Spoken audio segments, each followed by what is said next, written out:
आज का प्रातः क्लास है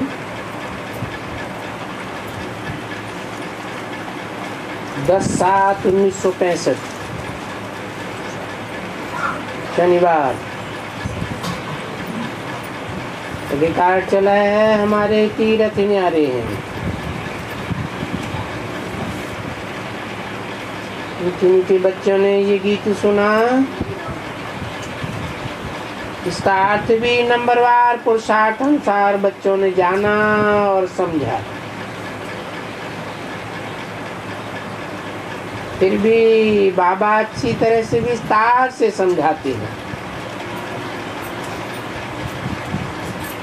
दुनिया भर में तो कोई नहीं जानते हैं कि हम आत्माओं को पढ़ाने वाला जो पतित पावन बाप है उनकी महिमा बहुत है। तो तुम बच्चे ही जानते हो। दुनिया में कोई भी महिमा नहीं जानते हैं,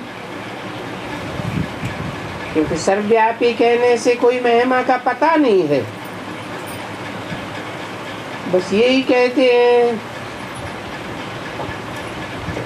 तो सर्वव्यापी है। फिर गायन करते हैं पतित पावन है। सो तो जरूर एक होगा ना, जो आ करके सभी पतितों को पावन करते हैं। इसलिए उनको हम सर्वव्यापी कह ही नहीं सकते हैं। जबकि एक तरफ में बुलाते हैं, हे पतित पावन आओ, ये इनकी बुद्धि में नहीं बैठता है कि भारत पावन था, अभी पतित बना हुआ है। ये जो देवी देवता धर्म वाले थे वो अगर यहाँ होते तो जान लेते। तो देखो, तुम तो देवता थे, तुम अभी जान लेते हो कि हम पावन दुनिया के मालिक थे, अभी पतित दुनिया में है। और फिर अभी बाप पावन दुनिया का मालिक बनाए रहे हैं।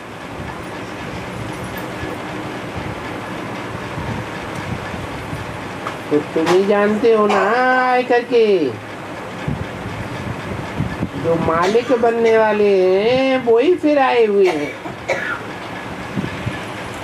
बरोबर वो यात्रा तो चैतन्य है, और उनकी फिर ये यात्रा भक्ति मार्ग में है। पूज्य देवता सो पुजारी फिर भिन्न भिन्न धर्मों में भिन्न भिन्न वर्णों में आ जाते हैं। अभी बच्चों को ये पक्का मालूम हुआ कि हम ब्राह्मण सो देवता बनने हैं, और सीख रहे हैं और बाप सिखलाए रहे हैं।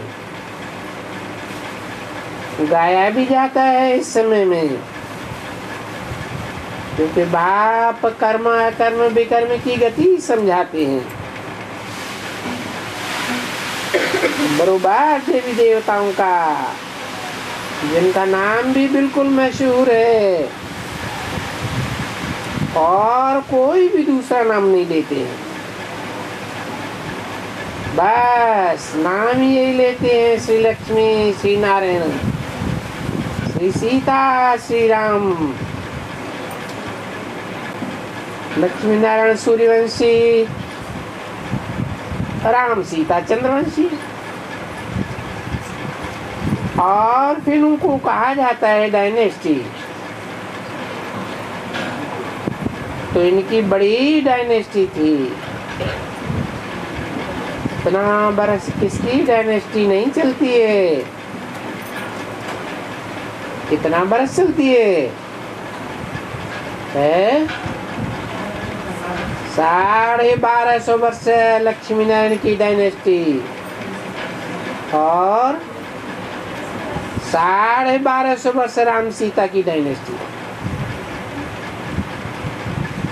औरों की तो जल्दी जल्दी बदल जाती है। जैसे देखो अंग्रेज लोग की अभी थोड़ा ही समय है, तो भी थोड़ा समय है, क्योंकि पहले कोई बादशाही नहीं होती है, वो तो पहले थोड़े थोड़े आते रहते हैं।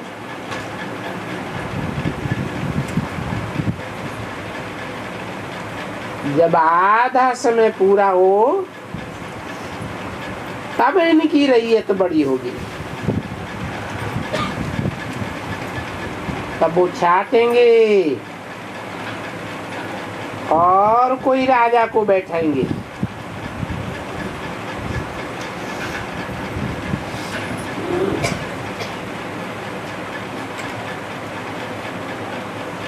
फिर उनकी डायनेस्टी चलेगी। पीछे एडवर्ड हेनरी क्यों कहते हैं, दूसरा फिर जॉर्ज। तो देखो फिरती जाती है ना भाई, ये इनकी डायनेस्टी, ये George the first, Henry the first, Edward the first. देखो थोड़ा टाइम में ये बाबा बच्चों को थोड़ा विस्तार से समझाते हैं कि और धर्मों की डायनेस्टी थोड़ा समय चलती है। ये एक हिस्सा जो 1200 वर्ष, एक ही सूर्यवंशी डायनेस्टी, बस नाम भी वही चलता आता है, फिर फिरती नहीं, कोई गिनती नहीं होती है दूसरों की। 1250 वर्ष वैसे ही चंद्रवंशी थी, बस। और कोई है किसी का नाम, कोई चित्र दिखलावे, कुछ भी नहीं। तो डायनेस्टी वालों का नाम रहता है भाई ये सूर्यवंशी डायनेस्टी। ये समझा जाता है कि बरोबर जन्म लेते होंगे, राजगद्दी के मालिक भिन्न नाम रूप देश काल होते होंगे जरूर। लंबी चौड़ी डायनेस्टी चलती, चेंज नहीं होती। अब ये तो तुम्हें इस समय में बाप बैठ करके कर्म करना सिखलाते हैं। कौन सा कर्म सिखलाते हैं? अच्छा कर्म करना,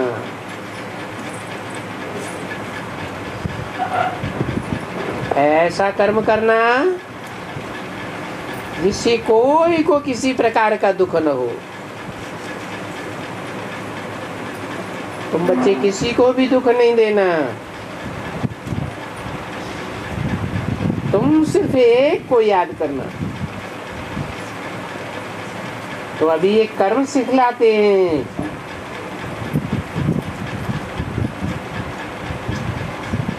कर्म करना और याद करना, कहते हैं ना कर्म की गति न्यारी। अब ये सभी यहाँ पढ़ते हैं अच्छी तरह से, बहुत पढ़ते हैं, बहुत हैं जो घर में भी रहते हैं। तो ठीक है ना, घर में आए करके रहते भी हैं और घर में रहते हुए भी वारिस बन सकते हैं।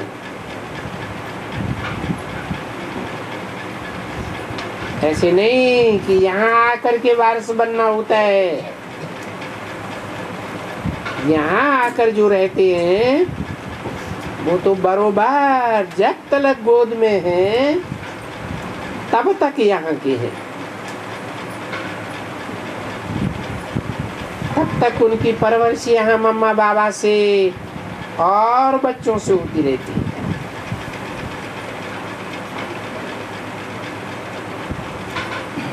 अभी उनकी भी कर्म की गति नहीं आ रही है,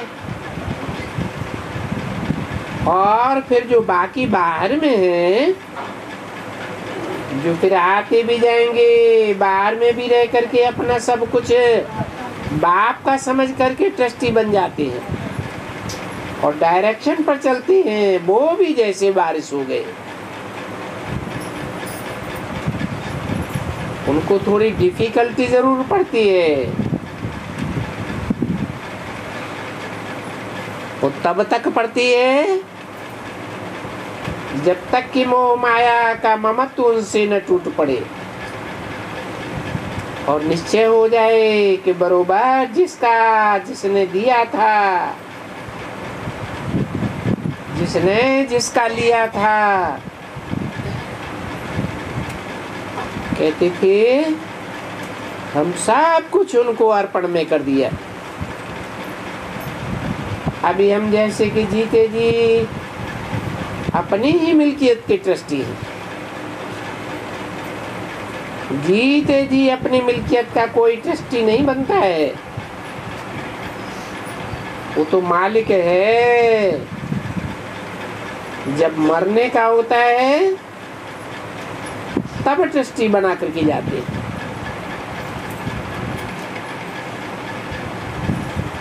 यहाँ ऐसे नहीं है कि बाप मरेगा तब ट्रस्टी बनावेगा।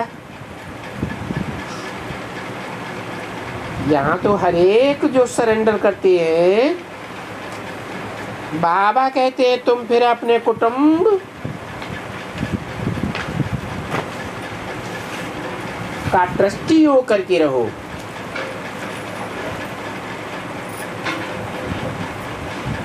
क्योंकि तुमको भगवान ने दिया था। ऐसे ऐसे भक्ति मार्ग में कहते आते हो। 10/7/1965 की वाणी का दूसरा पेज। पूछने से ही फट कह देते हैं ईश्वर ने ही सब कुछ दिया।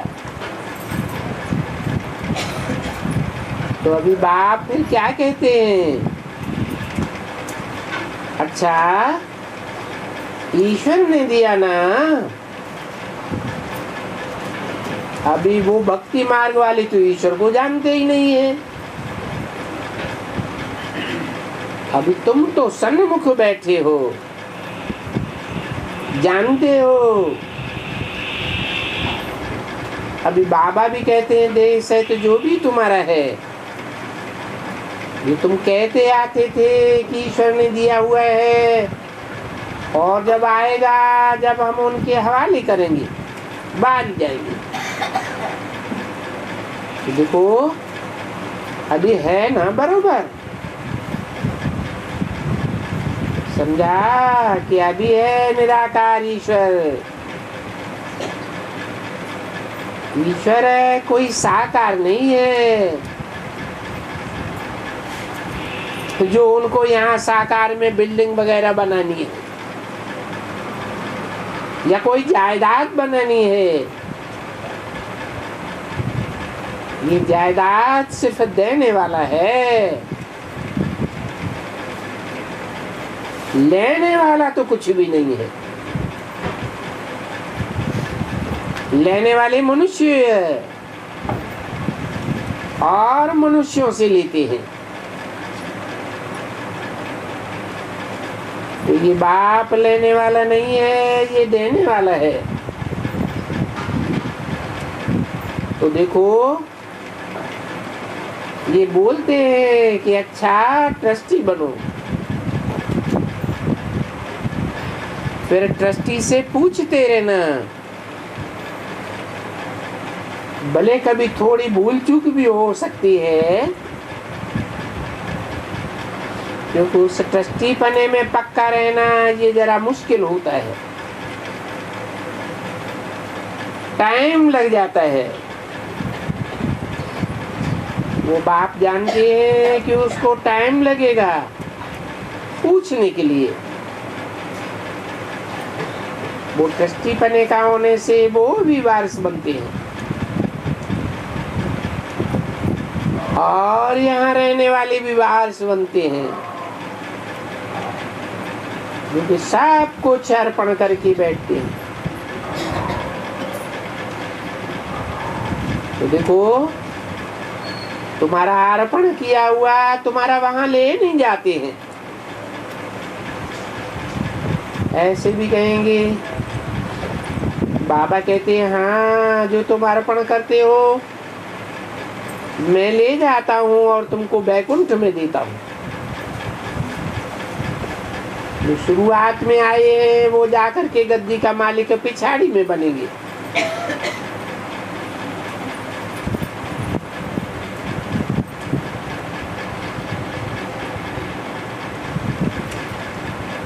चंद्रवंशी में भी पिछाड़ी में,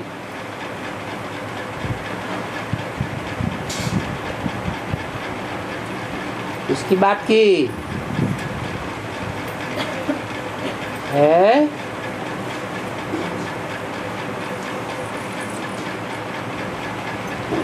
ये सिक्के भी आदि में,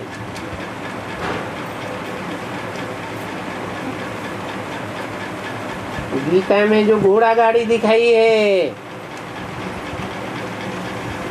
उसकी 4 घोड़ों की बात की थी।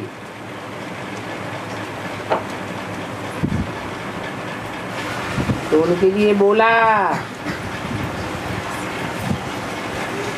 जो एडवांस में भी पहले पहले आए, शुरुआत में आए हैं वो जाकर के गद्दी का मालिक पिछाड़ी में बनेंगे, चंद्रवंशी के भी पिछाड़ी में। तब तक क्या करेंगे?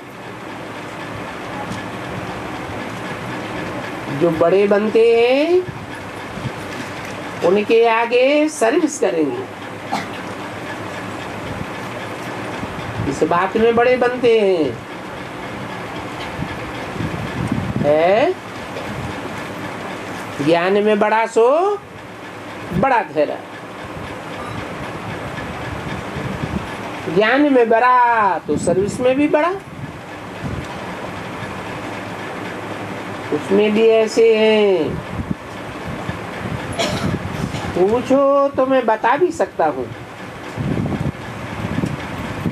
ऐसे हैं अभी भी जो कभी भी उन्नति को नहीं पाते हैं।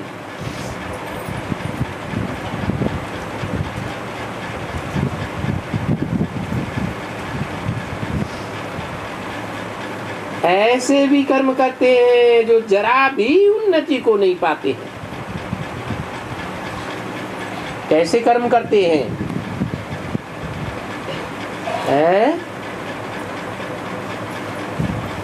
सुख देने का कर्म करते हैं या दुख देने का कर्म करते हैं? दुख देने का कर्म करते हैं। कौन?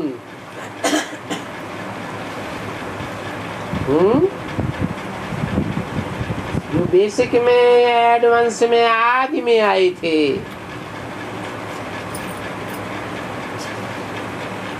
बाद में विरोधी बन गए।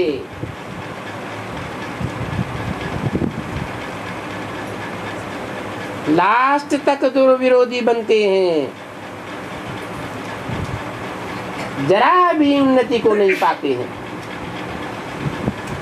बस ऐसे के ऐसे ही जामड़े जो ऊंच पद पा ही नहीं सकते हैं। तो समझा जाता है कि शायद इन विचारों की तकदीर में वही पिछाड़ी में कुछ सर्विस करते करते फिर आकर के उनको राजाई मिल जाएगी। ऐसे भी हैं, तो भी अगर रहेंगे तो, अगर निकल गए तो फिर उनका प्रजा में एकदम कम से कम पद।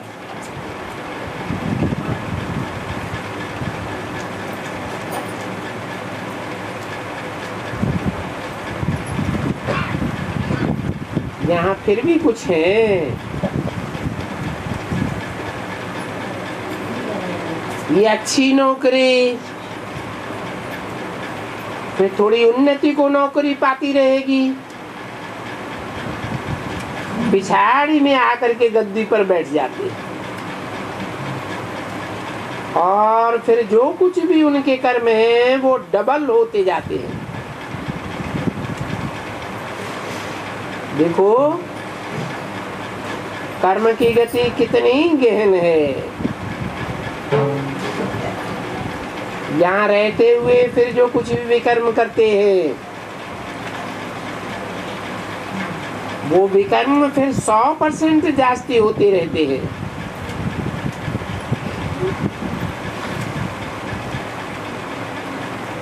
तो उसका नतीजा क्या निकलता है?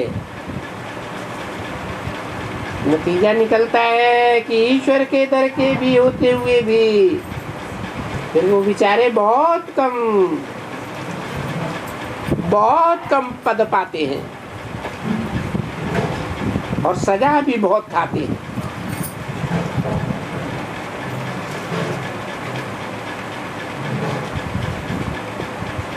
वो अज्ञानियों से भी जास्ती सजा खाते हैं।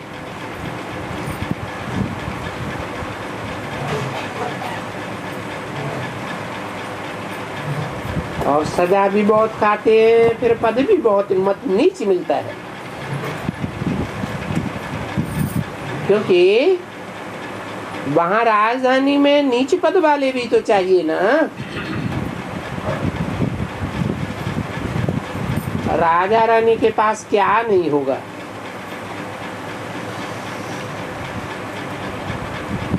अंदर सब कुछ तो जरूर होगा ना। समझाया भी जाता है कि कोई भी विकर्म नहीं करो,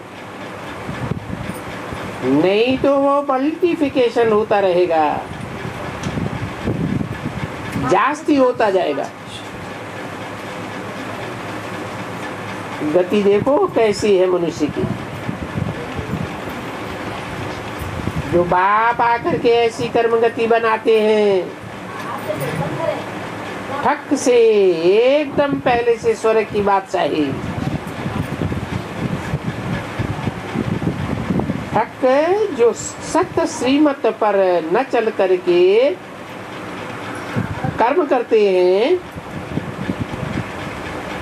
क्योंकि अभी तो ईश्वर आया हुआ है, श्रीमत पर कर्म करना चाहिए, करना है। तो वो आसुरी मत पर और तुम श्रीमत पर। आसुरी मत का भी तुम देखते हो। बाप उनको अच्छी तरह से जानते हैं। ये जो कर्म करते हैं वो कोई भी यहाँ रहते हुए भी कोई अच्छा किसको कह दे भी, अच्छा शिव बाबा को याद करो वर्षा मिलेगा, वो भी ताकत नहीं है, इतना भी नहीं कर सकते। समझा ना। तो सुन सुन करके लाचारी हालत में किसको कह दिया, पर अंदर की वो निश्चय बुद्धि और वो नशा तो नहीं रहता है ना। तो बाप बैठ करके कर्म की गति और विकर्म की गति भी समझाते हैं। तो दुनिया में भी देखो साहूकारों का हृदय विदीर्ण होता है अर्पण होने में। ये अक्षर भी लिखे हुए हैं, उनका तो हृदय विदीर्ण होता है और बेचारे कर भी नहीं सकते।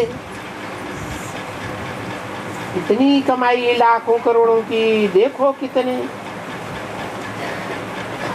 न, फिर भगवान को उनकी दरकार है। देखो वो तो कहते हैं मैं हूं ही गरीब निवाज, तो गरीबों को ही उठाऊंगा ना। साहूकारों की तो एकदम बहुत मिल्कियत होती है। मुझे तो गरीबों का ही चाहिए।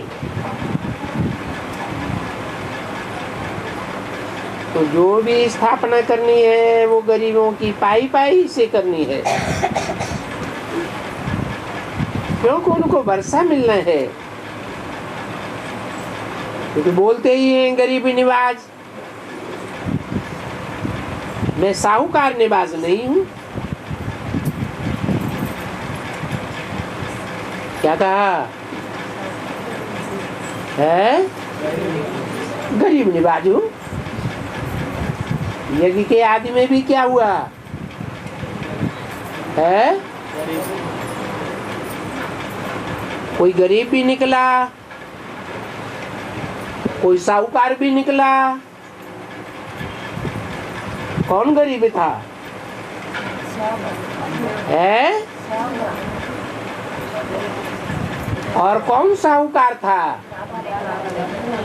दादा लेखराज कितने साहूकार थे, और उनका जो दुकान में दास दासी का काम करता था, मैनेजर था, वो कितना गरीब। बहुत छोटी सी दुकान। बाद में उनका मैनेजर बना।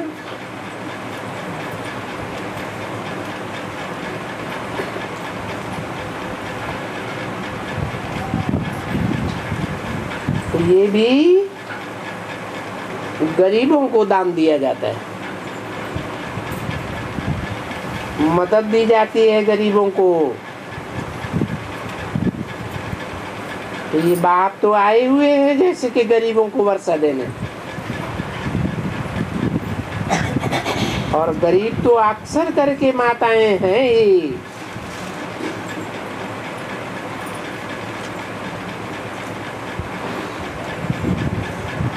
माताओं के हाथ में बिल्कुल कुछ नहीं रहता है।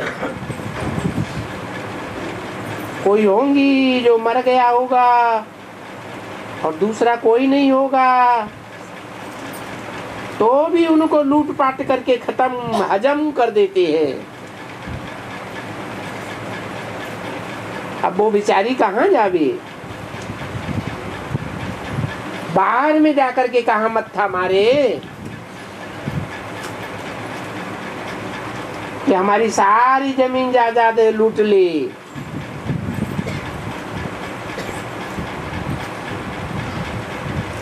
तो देखो आज माताओं का ये बुरा हाल है। 10/7/1965 की वाणी का तीसरा पेज। बहुत है जो माताओं को घर का खर्च भी नहीं देते हैं।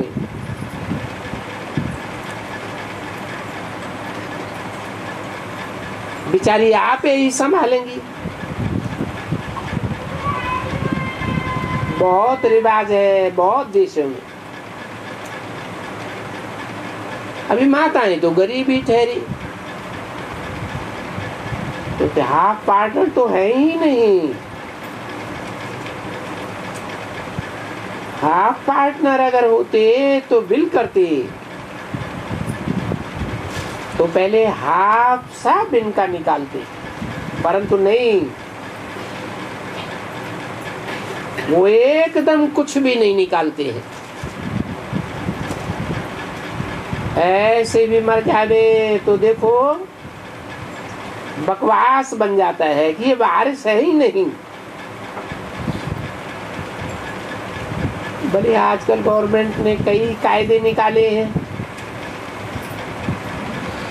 परंतु तो भी माताएं इन बातों से नहीं जानती हैं ये कायदे कानून क्या होते हैं। हम किस किस से लड़े, इससे लड़े, फलाने से लड़े, और वो तो झट लड़ पड़ते हैं। भाई भाई भी आपस में कम जास्ती मिले तो एक दो को मार भी डालते हैं। तो बाप कहते हैं देखो मैं तो हूं ही गरीब निवाज। एक तो तुम जानते हो कि ये भारत बिल्कुल ही गरीब है। सभी धर्म खंडों से गरीब, इस भारत में कोई कितने साहूकार हैं, कोई कितने गरीब हैं। उन गरीबों में भी माताएं सबसे गरीब हैं, और माताओं में भी कन्याएं सबसे गरीब हैं।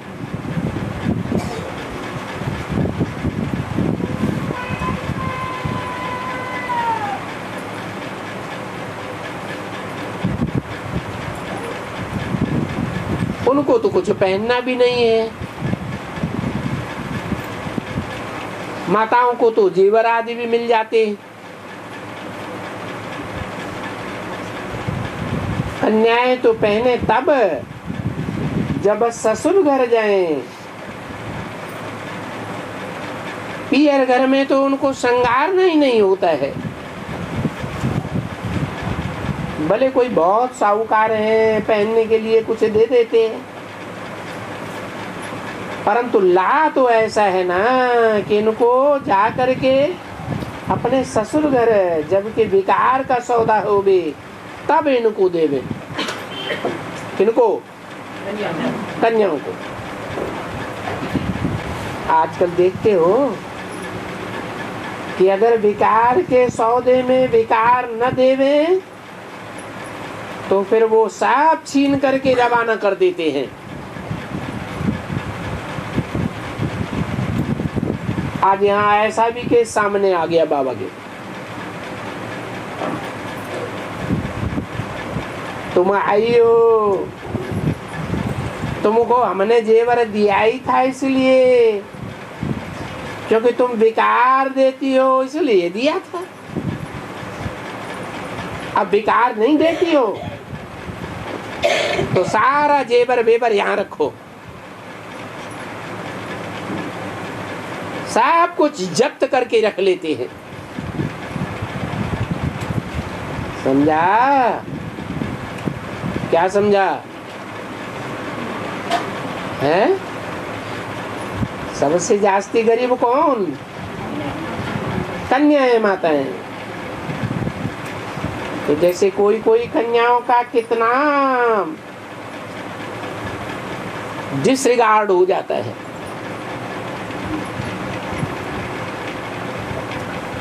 कोई कन्याओं का तो बिकना हो जाता है। पैसा भी देना और कन्या भी देना, फिर जैसे कि हम उनको कसाई के हाथ में बेच देते हैं। कन्या गैया होती है ना, तो कसाई के हाथ में बिक जाती है।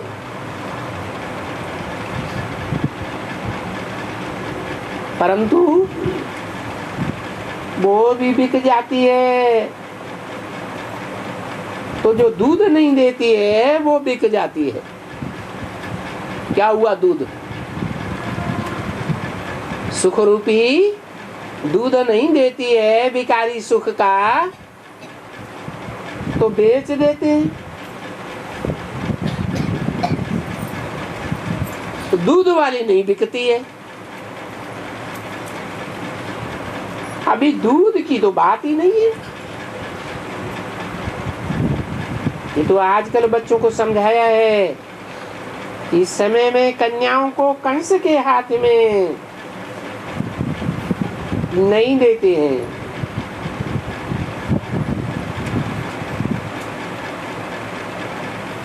इसका भी एक नाटक बना हुआ है कि कैसे कंस बैठ करके पत्थर से पटकाते हैं। वो तो दिखलाया है कि वो बैठ करके पत्थर से पटकाते हैं, फिर बच्चे को भी पत्थर से पटकाए देते हैं। ये तो है ना बरोबर। बाप है, बच्चे को भी शादी करा दी, जैसे उनको पत्थर से पटकाई दिया। बच्चे की भी शादी करा दी, जैसे पटक दिया।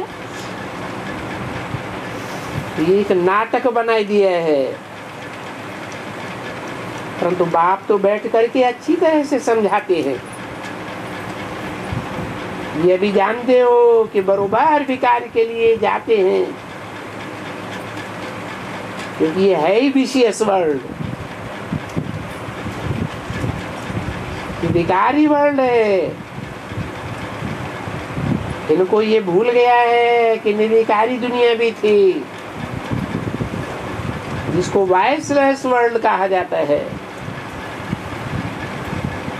वो भी ये भारत था, जिनके चित्र बने हुए हैं।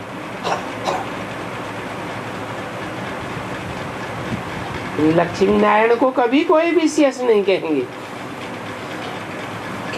कहते ही ये संपूर्ण निर्विकारी। जब कोई बैठते हैं संपूर्ण निर्विकारी,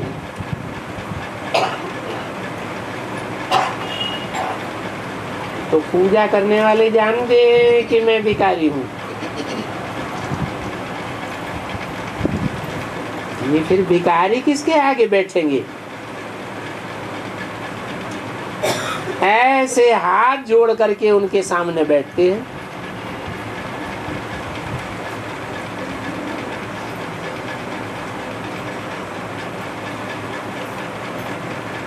ये लक्ष्मी नारायण ऐसे बैठेंगे नहीं? तो देखो भारत में ही है ना बरोबर, परंतु फिर ये किसको मालूम नहीं है। यही खुद जो निर्विकारी हैं, वो ही खुद फिर विकार में आते रहते हैं। समझा? मनुष्य भक्त लोग हैं, ये समझते हैं ये तो हाजिर हुजूर है, ये भगवान है, भगवती है। भगवान कोई मरता थोड़े ही है, भगवान कोई पुनर्जन्म थोड़े ही लेते हैं। परंतु तुम बच्चों को अभी ज्ञान की रोशनी मिली है। ये है भारत के सबसे ऊंच, जिन्हें स्वर्ग का मालिक कहा जाता है। ऐसे मत समझो कि राधे राम सीता कोई स्वर्ग का मालिक कहेंगे, नहीं। ये भी तुमको अब ज्ञान की रोशनी मिली है।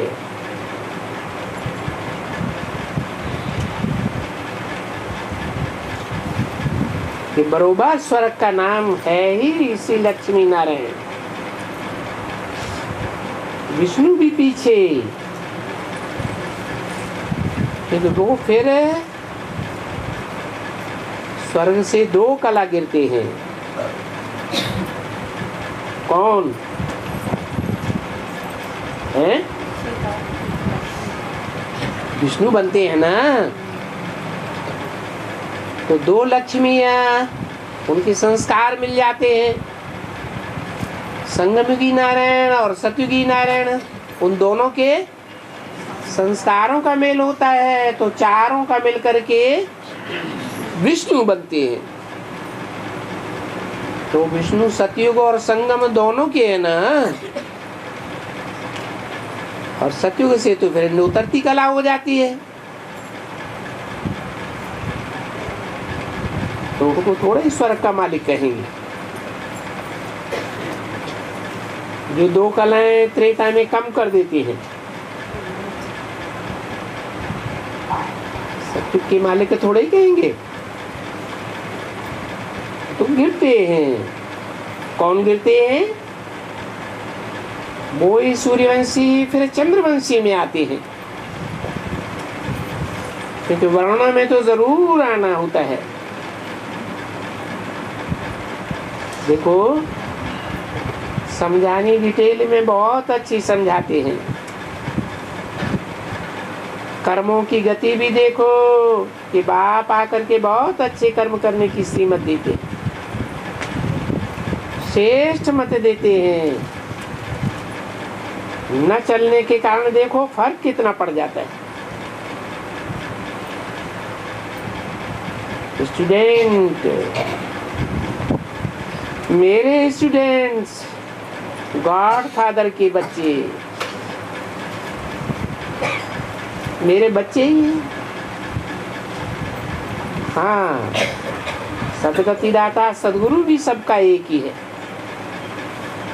परंतु सदगति में फर्क देखो कितना हो जाता है।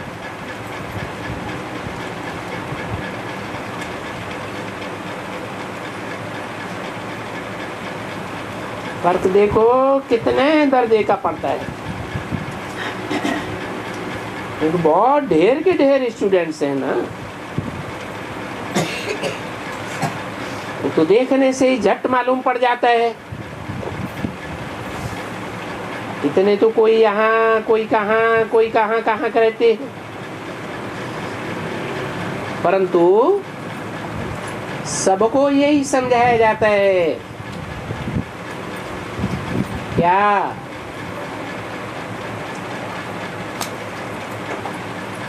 कि कहाँ भी रहो, जबकि सदगति होती है तो दुर्गति करने का, दुर्गति होने का कोई कर्तव्य नहीं करना चाहिए।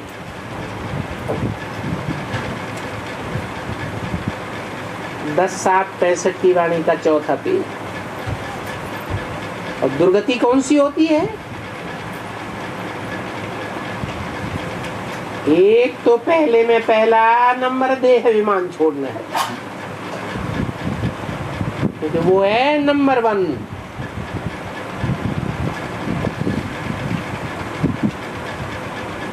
उसके बाद देह अभिमान में आते ही फिर ये काम क्रोध लोभ आदि ये सभी विकार सताते हैं।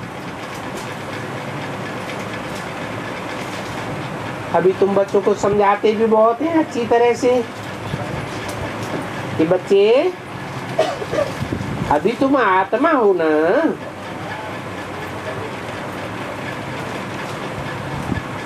जानते हो ना कि तुम्हारा शरीर बहुत पुराना होता है। बच्चों को समझाते हैं, दूसरों को नहीं समझाएंगे।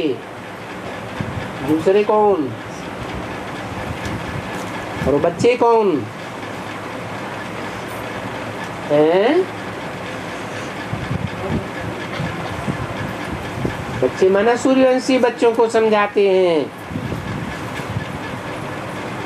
चंद्रवंशी बनने वाले हैं उनको भी समझाते हैं, दूसरों को नहीं समझाएंगे। दूसरे कौन? और जो धर्म में चले जाते हैं या और धर्म के जो पक्के होते हैं उनको नहीं समझाते, क्योंकि यहाँ तो बच्चों का ही सैंपलिंग लगेगा ना, आएगा और समझेगा। दूसरा सैंपलिंग लगना ही नहीं, वो आएंगे ही नहीं, क्योंकि ढेर हैं,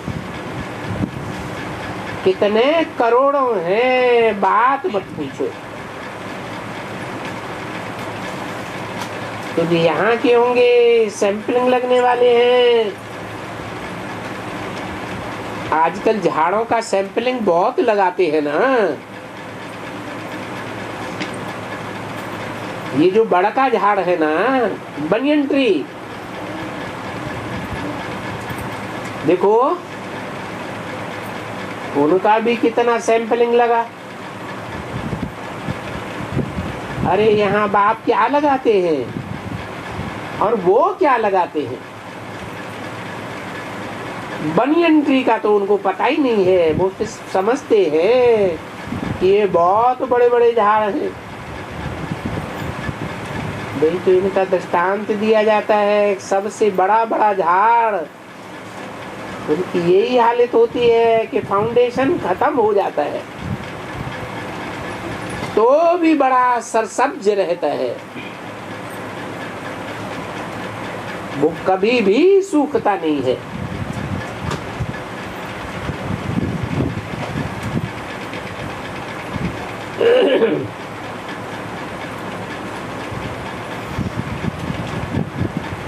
उनको पानी मिलता ही रहता है।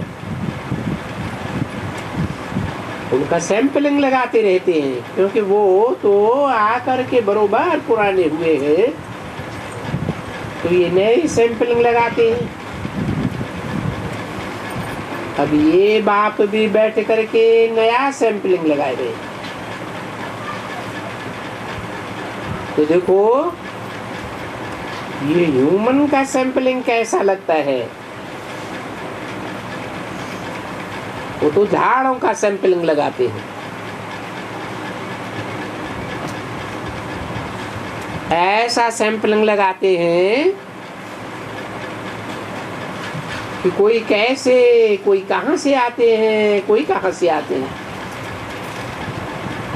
कहां से आते हैं? है? कोई इस्लाम वंश से आए, कोई बौद्धी वंश से आए, कोई क्रिश्चियन वंश से आए, कोई कहां कहां किस किस धर्म से आते हैं। बाप की सैंपलिंग में आते हैं ना,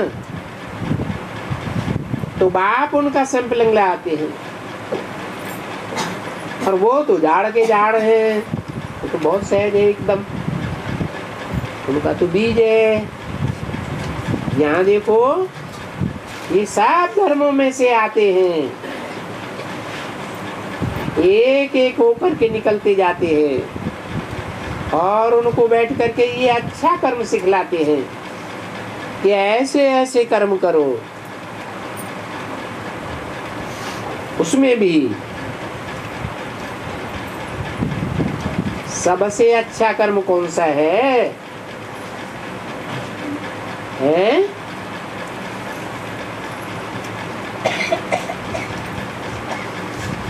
सबसे अच्छा कर्म कौन सा है? अरे एक तो बाप को याद करो, देही अभिमानी बनो। दूसरा, कभी भी विकार में नहीं जाना है।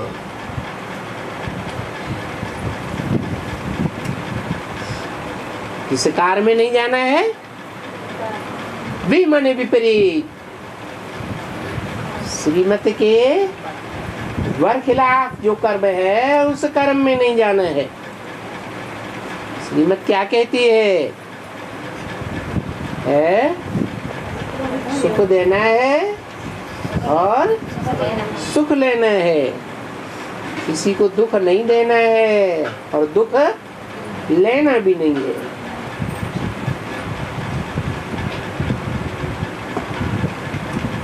देखो, जांच करते रहो कि मैंने इनको कोई क्रोध तो नहीं किया,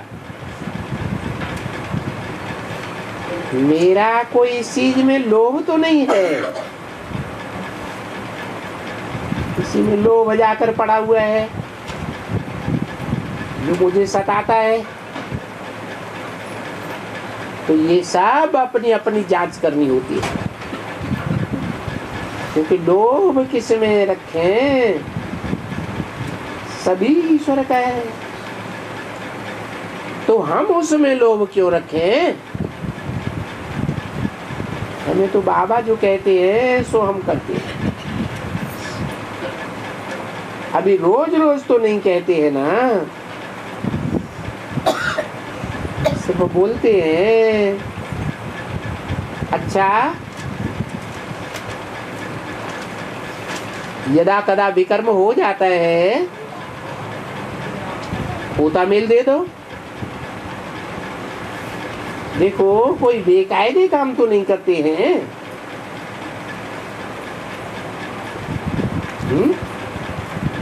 बेकायदे क्या होता है?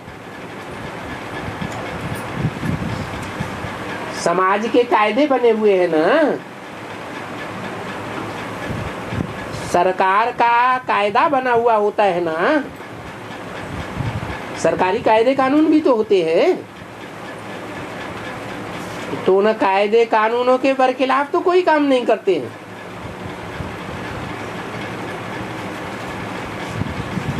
जैसे कोई चोरी चकारी करते हैं, जोर जबरदस्ती करते हैं, डकैती डालते हैं। तो ये सरकारी कायदा कानून है ऐसा करो? है नहीं। अच्छा, कभी पोता मिल देखते हैं, ये देखते हैं कि ये तो बहुत गरीब है, ये बेचारा दे भी नहीं सकता है, तो भी कुछ न कुछ कर करके 15-20 रुपए दे देते हैं और उनको तंगी बहुत रहती है। देखो बच्चे, बच्चे हो ना, ऐसे हो ना। अच्छा, बाबा डायरेक्शन देते हैं कि 15 नहीं दो, 5 दो, 10 बैंक में जमा करो।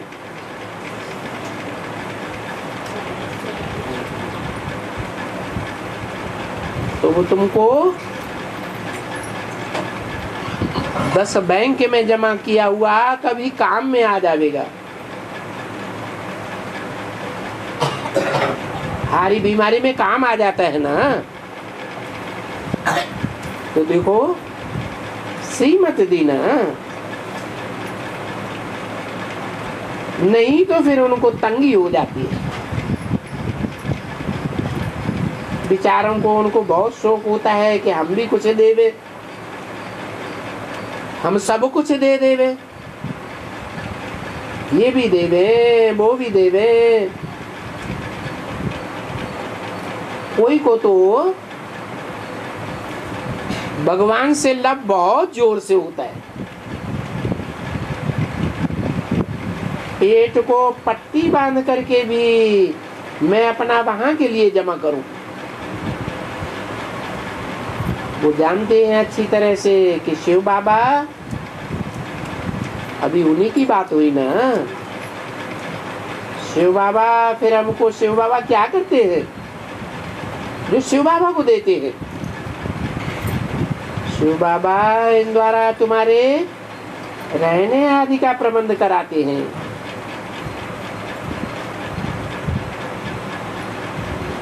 और तो कुछ भी नहीं है। ये जो बाबा का एक अकेला बच्चा है ना,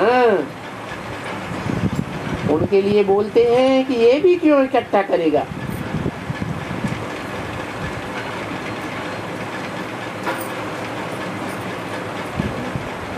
जबकि इसने सब कुछ जो इनके पास था वो सब कुछ दे दिया। ये अपना फिर भविष्य का वर्षा ले गए, बच्चे भी ले गए, क्योंकि दोनों प्रवृत्ति मार्ग है। अभी तुम जानते हो कि हमारा देवी देवताओं का गृहस्थ धर्म पवित्र था। अभी जो हमारा गृहस्थ धर्म है, इसके पहले जो था हम पतित बन गए थे, अभी तो आकर के सुधरे हैं। अब फिर बाबा आकर के उसी पावन गृहस्थ धर्म को फिर पावन बनाते हैं। तो 84 जन्म जो चक्कर लगाएंगे, चक्कर लगाकर पूरा हुआ, फिर उनको एवजा जरूर मिलना है ड्रामा अनुसार। तो बाबा आकर के फिर समझाते हैं कि ये भी तो जैसे ट्रस्टी हो गया ना। कौन कौन ट्रस्टी हो गया? अरे बाबा ने जिसमें प्रवेश किया वो भी तो ट्रस्टी हो गया ना।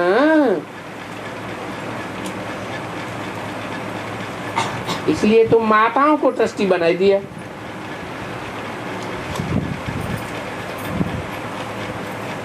कि अच्छा भाई तुम ही संभालो, मैं ट्रस्टी हो करके और ये सर्विस में लग जाता हूं।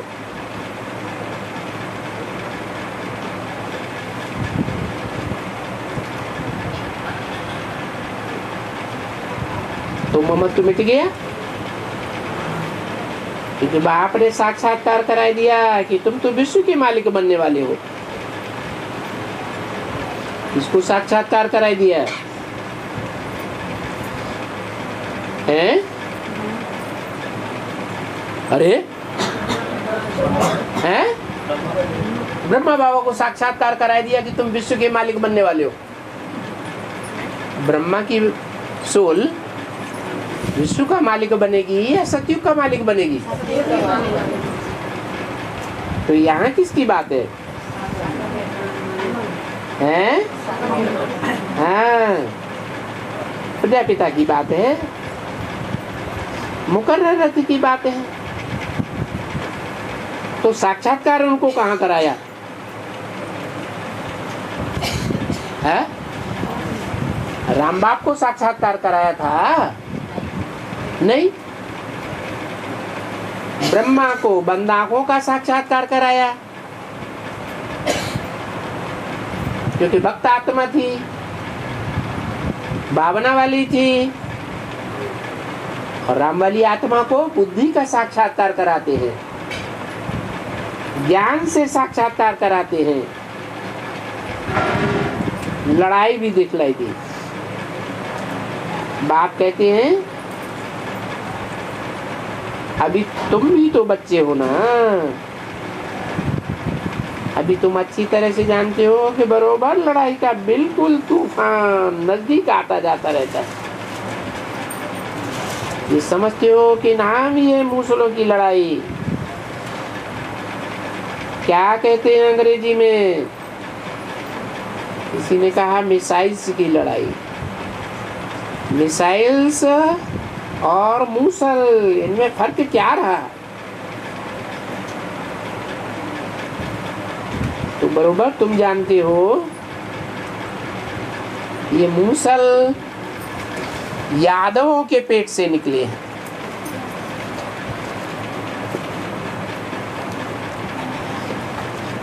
और बहुत आकर के इन बातों को जानेंगे। बहुत ये जानते हैं कि विनाश है, पर ये क्या है, कौन है इनके पिछाड़ी में? इस विनाश के पिछाड़ी में मुखिया कौन है? हैं? दुनिया वाले जानते हैं? हैं? नहीं जानते। बीके वाले जानते हैं? हैं? नहीं जानते। ये विचारों की बुद्धि में नहीं बैठता है। ये भी समझते हैं कि महाभारी महाभारत लड़ाई है और इस लड़ाई का जरूर कोई प्रेरक है।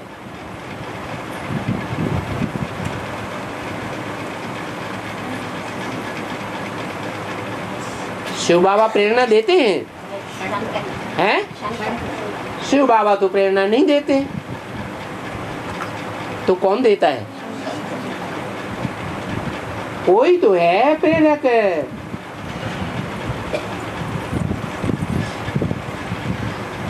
उसका उनको पता नहीं है। उन्होंने नाम रख दिया है कृष्ण का। हैं? किसने? भक्ति मार्ग वालों ने, बीके वालों ने नाम किसका रख दिया?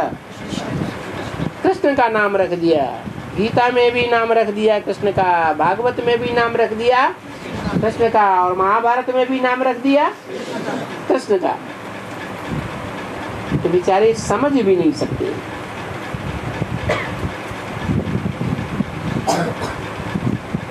अभी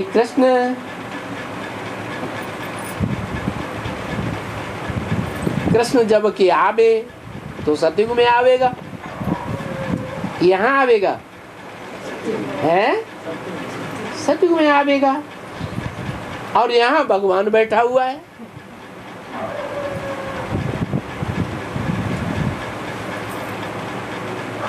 अब ये भी समझते हैं कि विनाश है, भगवान जरूर होगा।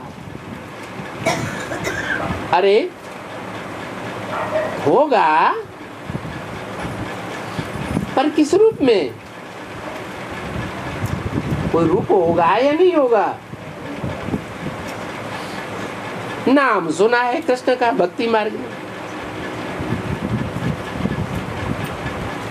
अभी यहाँ कृष्ण कहाँ से आ गए?